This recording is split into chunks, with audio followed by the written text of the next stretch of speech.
Nous venons aujourd'hui de passer ce test, mais en vérité, est-ce que c'était un test? Parce que nous, depuis le début, nous savions que demander à Idrissa Seck de compléter 8 éléments en Casamance, c'était véritablement une véritable farce pour essayer de discréditer le président Idrissa Seck, pour faire comprendre aux Sénégalais que Idrissa Seck est incapable d'avoir cette région. Ce qui est faux, fondamentalement faux, parce qu'il faut que les Sénégalais sachent que nous avions déposé 66 820, c'est-à-dire le 1% qui était demandé.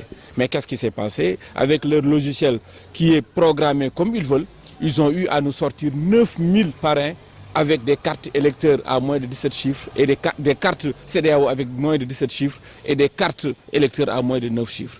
Alors que nous savons qu'on n'a pas du tout, on a respecté toutes les normes là. Et ce qui est aussi dangereux, c'est qu'après nous avoir enlevé 9154, et ils ont pris sur eux pour dire qu'on ne peut pas du tout remplacer ces gens-là. Tous les parrains que vous pouvez remplacer, ce sont les parrains qui se retrouvent sur 2 listes, c'est-à-dire les doublons. Comme nous étions deuxième derrière la liste de Benno, on a eu 176 doublons.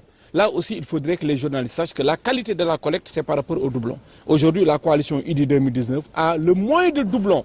Parce que nous avons appliqué une approche qu'on a appliquée, l'approche de Kondo. Comme les fiches étaient des fiches de 10 personnes, on avait demandé à nos responsables de mettre leurs femmes ou leurs maris, leurs enfants et les enfants qui sont à l'intérieur. Aujourd'hui, nous avons un répertoire de nos 6620 personnes qui ont déposé les fiches. Nous les avons. Donc nous savons que ce que nous avons mis dedans, ce sont nos militants. Donc, mais qu'est-ce que nous pouvons par rapport à un équilibrage et un paramétrage que nous ne maîtrisons pas?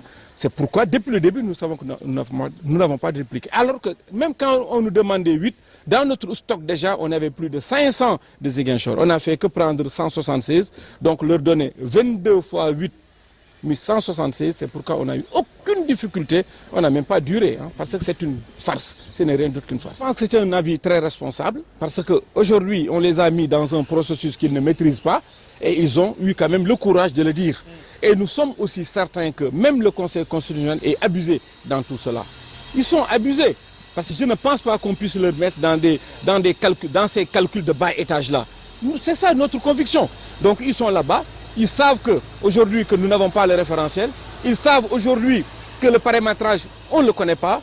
Et aujourd'hui, ils l'ont dit et je pense que c'était très bien. C'est pourquoi nous avons même salué le fait que le Conseil constitutionnel, à partir de sa décision numéro 1 du 23 novembre, ait pu quand même nous mettre dedans pour qu'on puisse être dedans. Parce que si c'était la volonté de Macky Sall, aucun mandataire, aucun représentant ne devait être là-bas.